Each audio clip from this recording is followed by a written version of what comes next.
राष्ट्रसङ्घीय महासभामा सहभागी भएर प्रधानमन्त्री ओली स्वदेश फिर्ता, अन्तर्राष्ट्रिय समुदायमा नेपालको छवि उच्च बनाएको दाबी। दैनिक उपभोग्य वस्तुको मूल्य आकाशिएपछि छानबिनका लागि सार्वजनिक लेखा समितिद्वारा उपसमिति गठन, चिनीको खुद्रा मूल्य प्रति किलो 63 रुपियाँ कायम गर्न सरकारलाई निर्देशन।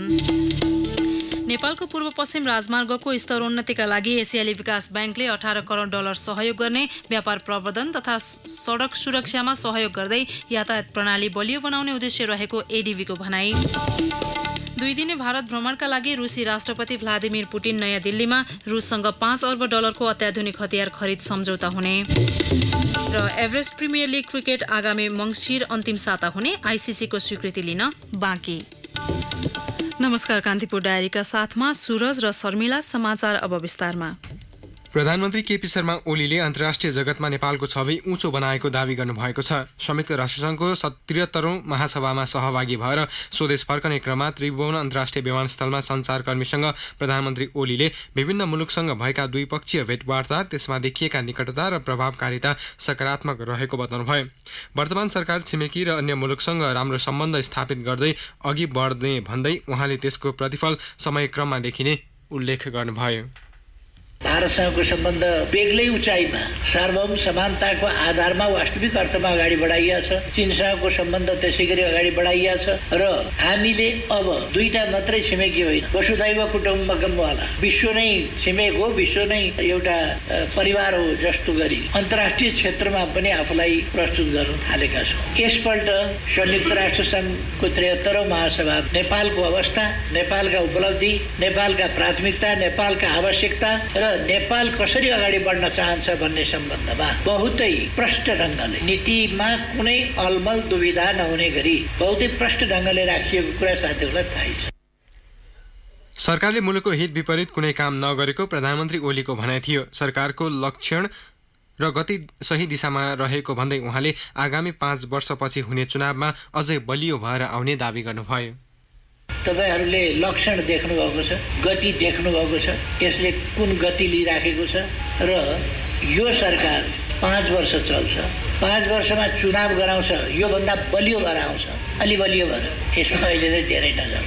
अस्थायी कुराहरू, एउटा कुनै हावा चल्यो, कुनै पात यसो हावामा बग्यो भने त्यसका पछाडि कुद्ने राजनीति, कुनै विषय भएको राजनीति, दृष्टिकोण भएको राजनीति, नीति भएको राजनीति, देशलाई दिशा दिने राजनीति, जनताका समग्र यथार्थ समस्या सम्झिने राजनीति होइन।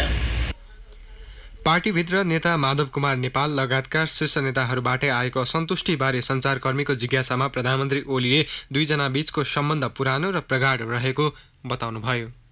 मान्छेको बीचमा कहिले कहिले कस्तो हुन्छ भने के कुरामा अलिकति चित्त बुझिया हुँदैन, कवि मनले कवितात्मक ढङ्गले, लयात्मक ढङ्गले केही कुरा भनिहालियो भने अनि त्यसैलाई समातेर एकदम कुद्न पर्ने केही पनि छैन। उहाँसँग मेरो सम्बन्ध 29 सालदेखि लगातार छ। 29 सालदेखिको घनिष्ठता छ, मित्रता छ। 29 सालदेखि सँगै काम गरेका हाम्रा अनुभव छन्। त्यसकारण म तपाईँहरूलाई चिन्ता छोडेर ढुक्क हुन आग्रह गर्छु। प्रधानमन्त्री ओलीले केही दिनभित्र तल्लो तहसम्मै पार्टी एकीकरणको प्रक्रिया टुङ्गिने जानकारी दिनुभयो। पत्नी राधिका साक्य, परराष्ट्र मन्त्री प्रदीप गेवाली, प्रमुख सल्लाहकार विष्णु रिमाल, परराष्ट्र मन्त्रालयका सचिव शङ्करदास बैरागी सहितको प्रधानमन्त्रीको टोली गत असोज 6 गते न्युयोर्क गएको थियो। राष्ट्रसङ्घको महासभामा सम्बोधनपछि प्रधानमन्त्री ओलीले कोष्टारिकाको भ्रमण गर्नुभएको थियो। कोष्टारिकाको शान्ति विश्वविद्यालयबाट मान्यार्थ विद्यावारिधीको उपाधि पाएका प्रधानमन्त्री ओलीले त्यहाँका राष्ट्रपतिसँग शिष्टाचार भेट गर्नुभएको थियो। महासभाका क्रममा प्रधानमन्त्री ओलीले संयुक्त राष्ट्रसङ्घका महासचिव एन्टोनियो गुटरेज, अमेरिकी, क्यानाडा, बेलायत, स्विजरल्यान्ड, कोलम्बिया, कम्बोडिया सरकार तथा परराष्ट्र राष्ट्र प्रमुखसँग भेटवार्ता गर्नुभएको थियो। चाडपर्व नजिकिएसँगै बजारमा चिनी लगायत दैनिक उपभोग्य वस्तुको मूल्य आकाशिएपछि छानबिनका लागि संसदीय समितिले उपसमिति गठन गरेको छ। सिंहदरबारमा आज बसेको प्रतिनिधि सभाको सार्वजनिक लेखा समितिले सांसद लेखराज भट्टको संयोजकत्वमा 5 सदस्यीय समिति गठन गरेको छ। खाद्य वस्तुको मूल्य वृद्धि भएको व्यापक गुनासोपछि सो विषयमा अध्ययन र छानबिन गर्न समितिले उपसमिति गठन गरेको हो। उपसमितिले दीर्घकालीन रूपमा समस्या समाधान गर्न र बजार भावको विषयमा अध्ययन गरेर प्रतिवेदन समितिमा बुझाउनेछ। उपसमितिलाई समग्र बजारको अवस्था अध्ययन गरी 7 दिनभित्र प्रतिवेदन समितिमा बुझाउने समयसीमा दिइएको छ। अध्ययनका लागि मातहतका सबै निकायलाई बोलाएर सोधपुछ गर्न पाउने अधिकार दिइएको सभापति भरत कुमार शाहले बताउनुभयो। मनपरी मूल्य वृद्धि देखिएकोले कडाइपूर्वक नियन्त्रण, अनुगमन र कारबाहीका लागि ध्यानाकर्षण गर्दछ। साथै सबै चाडबाडको मध्यनजर राखी यी सबै कुराहरूलाई एउटा हामीले अध्ययन गरी प्रतिवेदन पेश गर्नका लागि एउटा उपसमिति गठन गरेका छौँ। उपसमितिको संयोजकमा लेखराज भट्ट संयोजक, मान्य पार्वती ऋषि चौधरी सदस्य, मान्य चन्दन चौधरी सदस्य, मान्य प्रदीप यादव सदस्य, मान्य प्रेम आले सदस्य रहेको एउटा उपसमिति गठन गरिएको छ। यस्तै बैठकले चिनीको खुद्रा मूल्य प्रति किलो 63 रुपियाँ कायम गर्न सरकारलाई निर्देशन दिएको छ। केही समय अघि चिनी उद्योगीले प्रधानमन्त्री केपी शर्मा ओलीसँगको भेटमा चिनीको खुद्रा मूल्य 63 रुपियाँसम्म पर्ने बताएका थिए। सोही मूल्यलाई आधार मान्दै समितिले पनि 63 रुपियाँ तोक्न निर्देशन दिएको हो। उद्योग वाणिज्य तथा आपूर्ति मन्त्रालयले भने हिजो चिनीको खुद्रा मूल्य अधिकतम 70 रुपियाँ तोक्ने निर्णय गरेको थियो। बैठकमा सांसदहरूले उपभोग्य वस्तुको मूल्य वृद्धि रोक्न कुनै कदम नचालेको भन्दै सरकारको आलोचना गरेका थिए। खाडी मुलुकमा रहेका नेपाली घरेलु कामदारले पुनः श्रम स्वीकृति नपाउँदा स्वदेश फर्कन नपाएको भन्दै श्रम मन्त्रालयले संसदीय समितिको ध्यानाकर्षण गराएको छ। मन्त्रालयले संसद, उद्योग, वाणिज्य, श्रम, उपभोक्ता हित समितिका सदस्यलाई यसबारे आज जानकारी गराएको हो। खाडी मुलुकका करिब 50,000 घरेलु कामदार महिला श्रम स्वीकृति रोकिएपछि नेपाल आउन पाएका छैनन्। संसदीय समितिले खाडी कामदारको सुरक्षा नभएको भन्दै खाडी मुलुकसँग श्रम सम्झौता नभएसम्म श्रम स्वीकृति नदिन 2073 चैत 20 गते श्रम मन्त्रालयलाई निर्देशन दिएको थियो। लामो समयदेखि श्रम स्वीकृति नखुलाइएपछि घरेलु कामदारले दूतावासमा गुनासो बढेका छन्। विदामा आएर फर्कन नपाएका कामदारबारे समितिले गम्भीर समीक्षा गर्नुपर्ने श्रम मन्त्री गोकर्ण विष्टले बताउनु भएको छ। संसदको विकास तथा प्रविधि समितिले नेपाल दूरसञ्चार प्राधिकरणमा दिगम्बर झाको नियुक्तिबारे 15 दिनभित्र जवाफ पेश गर्न सरकारलाई निर्देशन दिएको छ। समितिको आज बसेको बैठकमा झाको नियुक्तिबारे सांसदहरूले प्रश्न उठाएपछि समितिले नियुक्तिको कारणबारे 15 दिनभित्र जवाफ पेश गर्न सञ्चार तथा सूचना प्रविधि मन्त्रालयलाई निर्देशन दिएको हो। बैठकमा सांसदहरूले प्राधिकरणमा बिना प्रतिस्पर्धा झाको नियुक्ति गरिनुको कारणबारे प्रश्न गरेका थिए। गत भदौ 5 गतेको मन्त्री परिषद बैठकले झालाई प्राधिकरणको अध्यक्षमा नियुक्त गरेको थियो। त्यस्तै नेपाल टेलिकमको क्षमता विस्तारका लागि पहल गर्न सबै स्थानीय तहमा चालु आर्थिक वर्षभित्र इन्टरनेट सेवा विस्तार गर्न, सामाजिक सञ्जालमा देखिँदै आएको विकृति रोक्न, प्रभावकारी कार्ययोजना बनाउन तथा सञ्चार तथा सूचना प्रविधिको विकासका कार्यक्रमहरू प्रभावकारी कार्यान्वयन गर्नका लागि समेत मन्त्रालयलाई समितिले निर्देशन दिएको छ।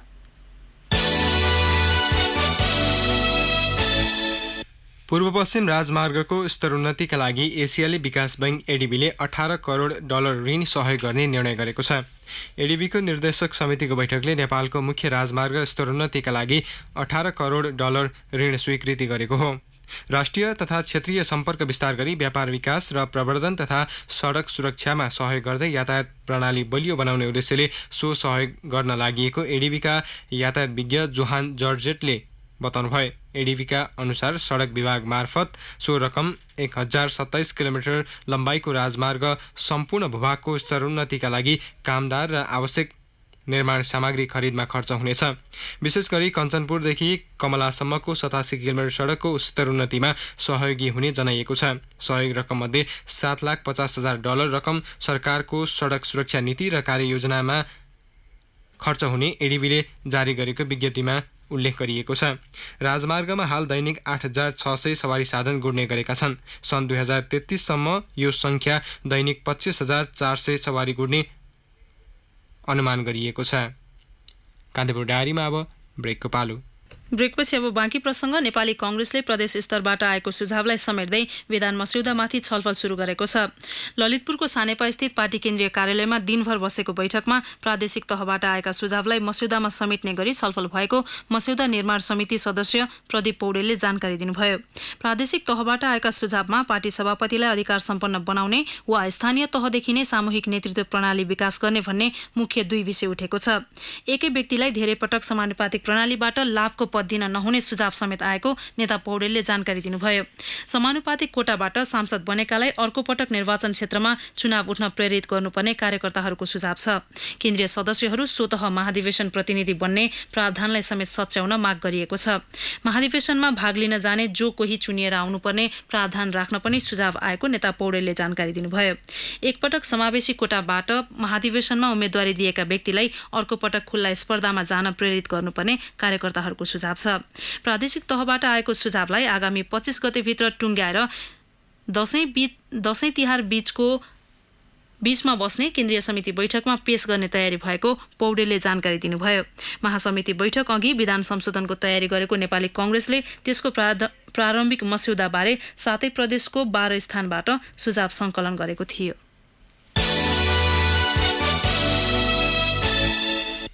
चिनिया व्यापारीले थेप्चो पारेको रुद्राक्ष मन पराउने भारतीयले चाहिँ साबिकै रुद्राक्ष मुख्य व्यापार रहेका छन्। दुई देशका व्यापारीले फरक फरक रुचिले सङ्खुवासभामा रुद्राक्ष उत्पादनलाई विभाजित गरेको मात्रै छैन, रुद्राक्षको मूल्यमै असर परेको छ। थप विवरणसहित सङ्खुवासभा सहकर्मी दिपेन्द्र साक्य। चिनियाहरू बोटमै आकार बिगारी थेप्चो पारिएको रुद्राक्ष मन पराउँछन्। त्यसैले उनीहरूका लागि सङ्खुवासभाको चैनपुर नगरपालिकाको खराङ र लोहाकोटमा रुद्राक्षको बोटमै करिब 3 लाख दानामा स्वरूप बिगार्ने प्लास्टिकका क्लिप राखिएको छ। ती क्लिप चीनबाटै ल्याइएको हो। कृषक खिलराज त्रिताल: हामीले नबिकेको दानाहरूलाई चाइनिजहरूले एउटा हामीलाई मेसिन दिएको छ सामान्य, त्यो मेसिन प्रयोग गरेर नबिक्ने दानाहरूलाई चाहिँ हामीले केही मोडिफाई गरेका थियौँ। यसबाट हामीले सामान्य आय आर्जन भएर हाम्रो दाना रोपौँ भन्ने हामीलाई भावना जागृत भएको थियो। भारतीयले भने प्राकृतिक स्वरूपकै रुद्राक्ष मन पराउँछन्। दुई देशका व्यापारीको फरक रुचिका कारण जिल्लाका कृषक र व्यवसायी नै विभाजित भएका छन्। रुद्राक्षको रूप गत वर्षदेखि बिगार्न थालिएकामा यसको नकारात्मक प्रभाव देखा पर्न थालेको भन्दै स्थानीय व्यवसायीको भेलाले प्लास्टिकका क्लिप प्रयोग गर्न नदिने निर्णय गरेको रुद्राक्ष व्यवसायी संघका अध्यक्ष चक्र विसुन्केले बताउनुभयो। यो मुखदार दानाहरूलाई समेत यो थेप्च्याउने कुराले अलिकति असर गरिरहेछ। अब यो बनाएको दानाहरू अब इन्डियामा एउटा पिस पनि चल्दैन। त्यसले गर्दाखेरि अब यो बनाएको दाना हुन थाल्यो अरे भनेर इन्डियन व्यापारीहरू पनि यहाँ आएर उहाँहरूले पनि कुरो बुझेर जानुभयो। प्राकृतिक रूप बिगारेका कारण सङ्खुवासभा र भोजपुरमा रुद्राक्षको मूल्य घट्दै गइरहेको छ। मूल्य घट्न थालेकाले स्थानीय व्यवसायीले रुद्राक्षको रूप चिनिया चाहनामा परिवर्तन नगर्ने बरु प्राकृतिक आकारमै रहन दिने निर्णय गरेका हुन्। सङ्खुवासभाबाट भारत र चिनिया बजारमा वार्षिक लाखौं मूल्यको रुद्राक्ष बिक्री हुने गरे पनि एकिन तथ्याङ्क भने कसैसँग छैन। रेडियो कान्तिपुरका लागि दिपेन्द्र साक्य, सङ्खुवासभा। नक्कली आरोहण अनुमति पत्र बनाएको आरोपमा 7 समिट ट्रेक प्रणालीका 3 कर्मचारी पक्राउ परेका छन्। प्रहरीको केन्द्रीय अनुसन्धान ब्युरोले 7 समिटका कानून शाखा प्रमुख निमेश कार्की, बजार व्यवस्थापन प्रमुख फुर्तेन्जी शेर्पा र लेखापाल विजयेश्वर अर्याललाई पक्राउ गरेको हो। ब्युरोका अनुसार ट्रेकले सगरमाथा आरोहणका निम्ति पर्यटन विभागबाट 12 जनाको नाममा अनुमति लिएको थियो। अनुमति लिएका 12 जनाको नाममा एक चिनिया र एक अस्ट्रेलियन आरोहीको नाम थप गरेर 14 आरोहीको निम्ति उनीहरूले अनुमति लिएको कृत्य काम गरेको ब्युरोले जनाएको छ। पर्यटन विभागलाई थाहै नदी 2 जनाको नाम थप गरे बापत आउने $22,000 3 कर्मचारीले बाँडीचुँडी लिएको सिआइबीको दाबी छ।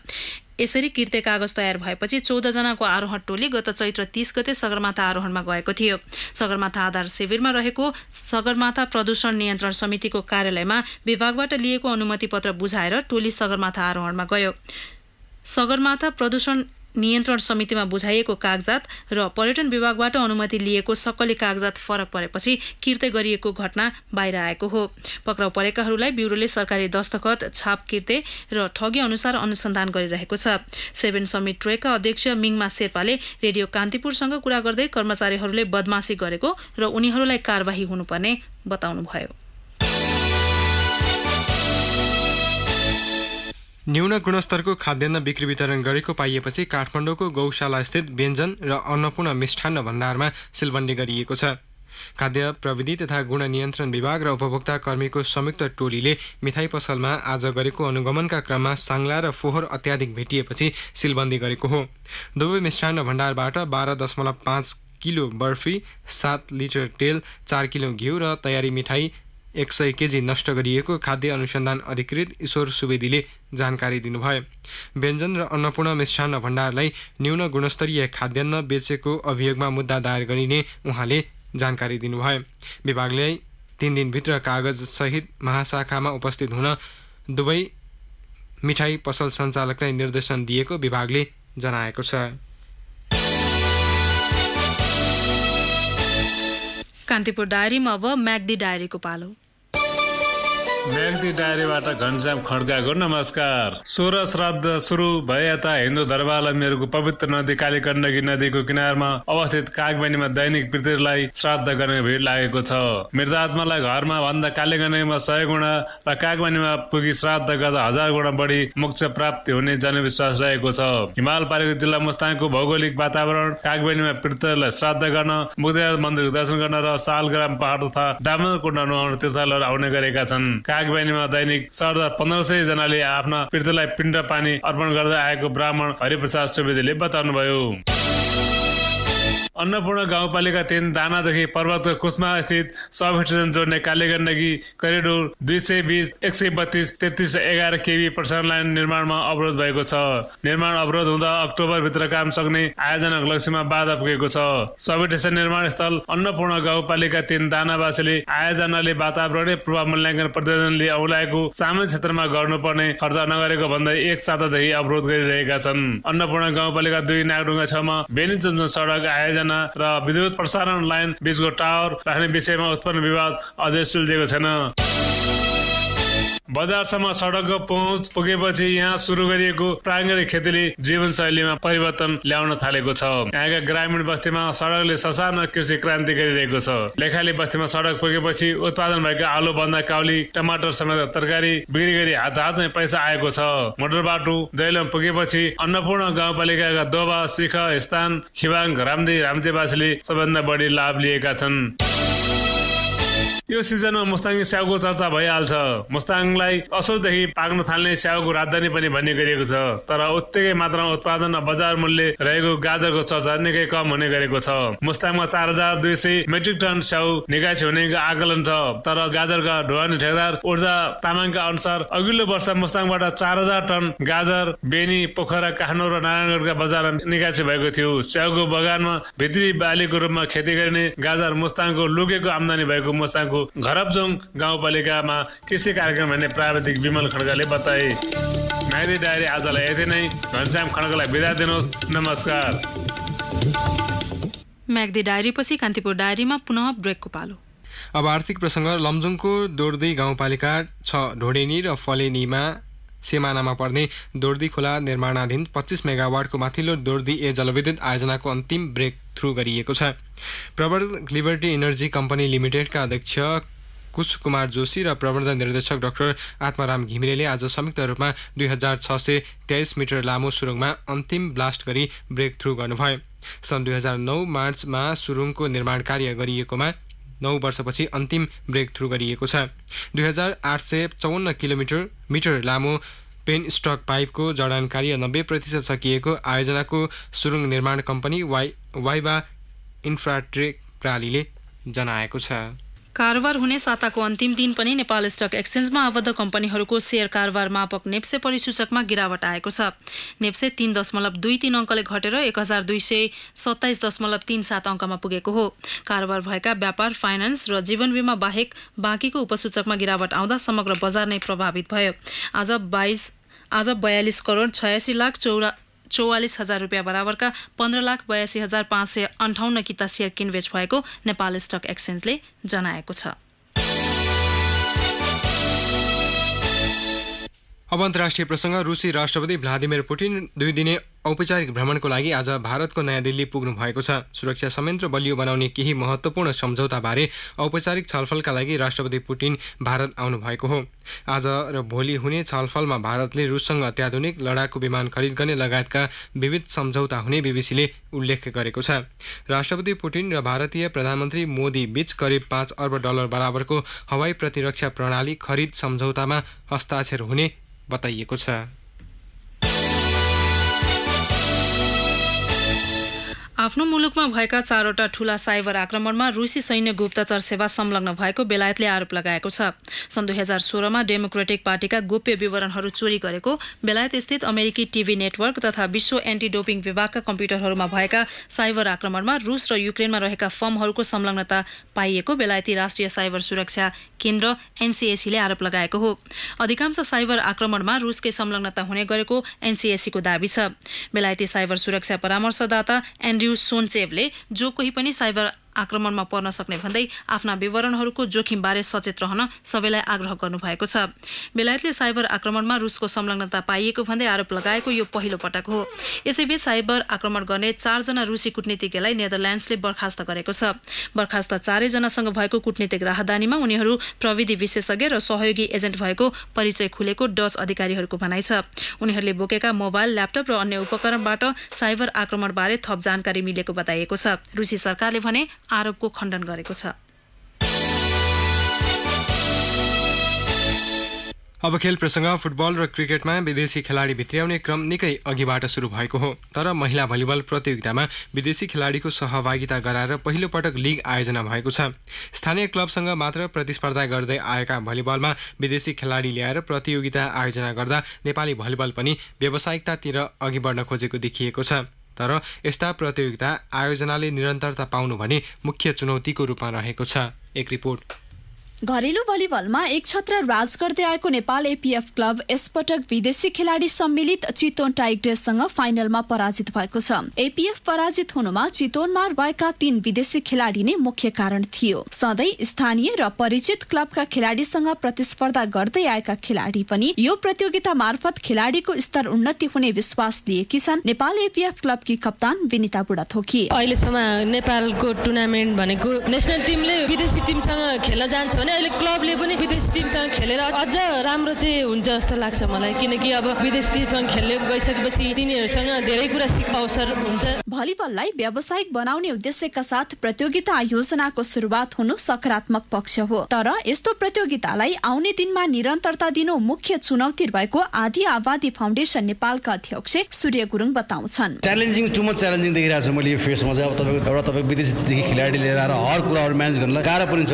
सबैभन्दा ठुलो गाह्रो काम भन्दा फाइनेन्सियल क्राइसिस बढी हुने। अब यो चाहिँ फर्स्ट टाइम तपाईँको कन्ट्याक्ट भएको छ। यसमा तपाईँको चाहिँ स्पोन्सरसिप पनि अलिकति तपाईँको हाम्रो चाहिँ त्यति वेल चाहिँ हामीसँग छैन अहिले। लेट्स सी नेक्स्ट इयर योभन्दा बेटर हामी गर्छौँ। महिला भलिबलमा सर्वाधिक 6 लाख रुपैयाँ पुरस्कार राखेर प्रतियोगिता भएकाले पनि निरन्तरतामा चुनौती रहेको स्वीकार गर्छन् नेपाल भलिबल संघका महासचिव जितेन्द्र बहादुर चन्द। अब यसको निरन्तर कन्टिन्युटी भनेको धेरै इम्पोर्टेन्ट कुरा हो। यसले एउटा नयाँ ऊर्जा के थपेको छ भनेदेखिमा यस किसिमका भलिबल प्रतियोगिताहरूले साँच्चीकै क्लबहरूले चाहिँ स्तरीय खेलाडीहरू, प्रोफेसनल खेलाडीहरूलाई चाहिँ भित्राएर भलिबलको स्तर चाहिँ माथि लैजाँदो रूपमा सहयोग गर्छ भन्ने कुरा भएको हुनाले हामी यसलाई कन्टिन्यू हुन्छ। नेपालको भलिबलको राम्रो सम्भावना रहेको बताउँछन् चितवन टाइग्रेसका विदेशी प्रशिक्षक कोरी सोलोमन। विदेशी खेलाडी भन्दा कदले केही सानो भए पनि राम्रो प्रशिक्षण पाउने हो भने नेपाली महिला खेलाडीले पनि सशक्त प्रदर्शन गर्ने उनको भनाइ छ। The level's good and the most important thing is for the federation to keep bringing in better players to play against them so it makes your players better. And so for me this was a very positive experience for your players because they could get better playing against foreign players. यस्ता खालका प्रतियोगिताले नेपाली भलिबललाई थप उचाइमा पुर्याउन सक्ने सम्भावना छ। त्यसको लागि भलिबल संघ र सम्बन्धित निकायले प्रतियोगिता आयोजनालाई निरन्तरता दिनु मुख्य आवश्यकता हो। रेडियो कान्तिपुरको लागि Laxmi JC. Everest premier league cricket प्रतियोगिता मङ्सिर अन्तिम साता हुने भएको छ। राजधानीमा आज पत्रकार सम्मेलन गर्दै प्रतियोगिता मङ्सिर 22 देखि पुस 7 गतेसम्म हुने ईपीएलका प्रबन्ध निर्देशक अमीर अख्तरले जानकारी दिनुभयो। अघिल्लो संस्करण 12 दिनसम्म चलेको प्रतियोगिता यसपटक 15 दिनसम्म गरिनेछ। प्रतियोगिता तोकिएको मितिमा गर्नका लागि अन्तर्राष्ट्रिय क्रिकेट परिषद आईसीसीलाई पत्र पठाइसकिएको अख्तरले बताउनुभयो। गत संस्करणमा भन्दा पुरस्कार रकममा केही वृद्धि गरिएको संकेत आयोजकको छ। यस संस्करणमा दिनमा 1 खेल मात्र खेलाइनेछ। एउटा टोलीमा 3 जना विदेशी खेलाडीले खेल्न पाउनेछन्।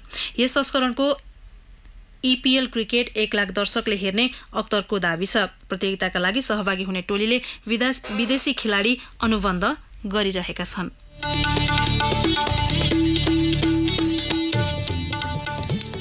अवस्था यसका साथै आजका सम्पूर्ण बुलेटिन आजलाई यही सकिन्छन्। भोलि बिहान 6:30 बजे कान्तिपुर डायरीका साथमा उपस्थित हुने नै छौँ। तबसम्मलाई सुरज र शर्मिलालाई बिदा दिनुहोस्। नमस्कार।